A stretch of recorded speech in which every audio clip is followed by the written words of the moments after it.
বাংলাদেশের উত্তরে এক কোণে লুকিয়ে থাকা একটি বিস্ময় জাফলং। যদিও বর্ষায় এই স্থানে মেঘ ও জলে ভরা থাকে, তবুও শুকনো মৌসুমে জাফলং এর আরেক রূপ দেখা যায়। পথে মোড়ানো নদীখাত, নীল আকাশ, নির্জন সৌন্দর্য। আজ চলুন দেখে আসি জাফলং এর এক ভিন্ন চেহারা। জাফলং এর সৌন্দর্য উপভোগ করতে হলে পাড়ি দিতে হবে এক মনোরম পথ। শহর ছেড়ে যখন প্রকৃতির কাছাকাছি যাওয়া শুরু হয়, তখন থেকেই ভ্রমণের আসল আনন্দ শুরু হয়। রাস্তার দুপাশে দেখা মেলে গ্রামীণ পরিবেশের ছবি, আর যখন পথ পাহাড়ের কাছাকাছি আসে, তখন চারপাশের দৃশ্য আরো শ্বাসরুদ্ধকর হয়ে ওঠে। আঁকাবাঁকা পথ যেন প্রকৃতির আলিঙ্গন।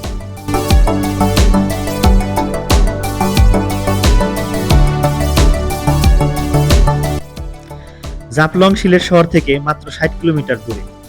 ঢাকা থেকে সিলেট আসতে পারেন বাস, ট্রেনে বা নিজস্ব পরিবহনে।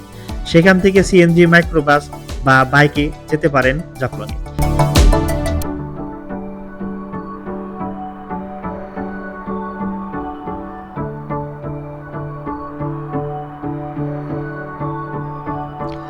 শীত ও গ্রীষ্মকালে জাফলং একেবারে ভিন্ন রূপে ধরা দেয়।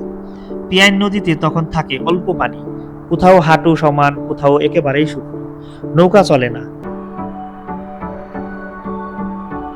তাই পর্যটক পাথর আর বালুর মাঝখান দিয়ে হেঁটে হেঁটে পার হন নদী। এরও এক নিজস্ব মজা আছে। নিস্তব্ধ পরিবেশ, ধবধবে রোদ আর চতুর্দিকে শুধু পাথর, এ যেন এক শান্ত ধ্যানী জগৎ।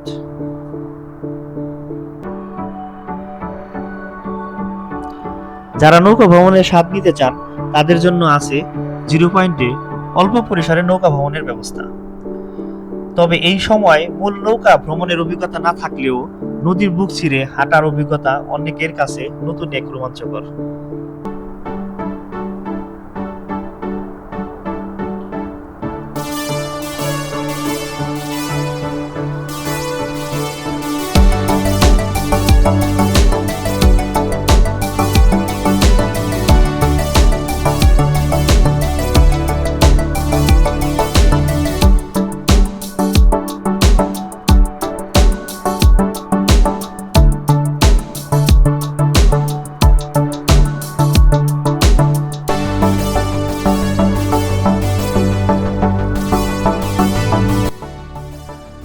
বর্ষায় যেসব পাহাড় মেঘে ঢাকা থাকে, এখন সেগুলো পরিষ্কারভাবে দৃশ্যমান।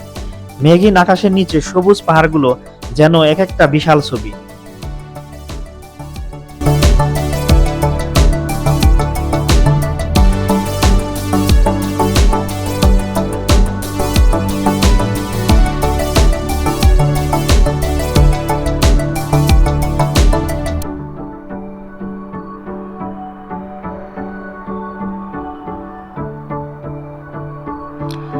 আপনি চাইলে নদীর পাথরের উপর হেঁটে নির্দিষ্ট স্থানে ছবি তুলতে পারেন।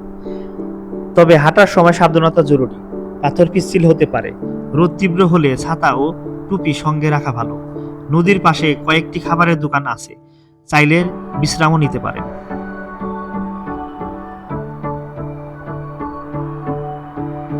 জাফলং ভ্রমণের জন্য একদিনই যথেষ্ট। শুকনো মৌসুমে যেহেতু নৌকা চলে না, খরচ কিছুটা কম হয়।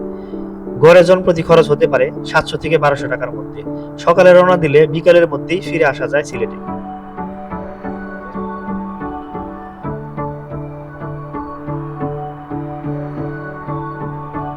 জাফলং এ যদি আপনি শান্তি খুঁজতে যান, তবে শুকনো মৌসুমও আপনাকে হতাশ করবে না।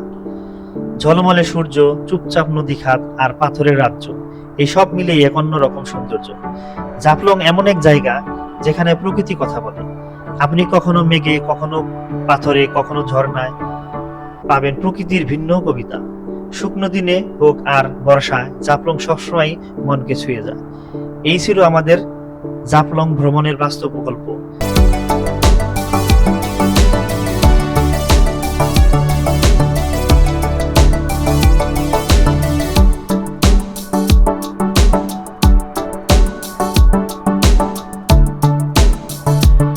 ভালো লাগলে ভিডিওটি লাইক দিন, শেয়ার করুন, আর আমাদের চ্যানেল ট্যুরিজে সাবস্ক্রাইব করতে ভুলবেন না। নতুন কোনো ভ্রমণে আবার দেখা হবে। ততদিন পর্যন্ত ভালো থাকুন, সুস্থ থাকুন, ঘুরে বেড়ান।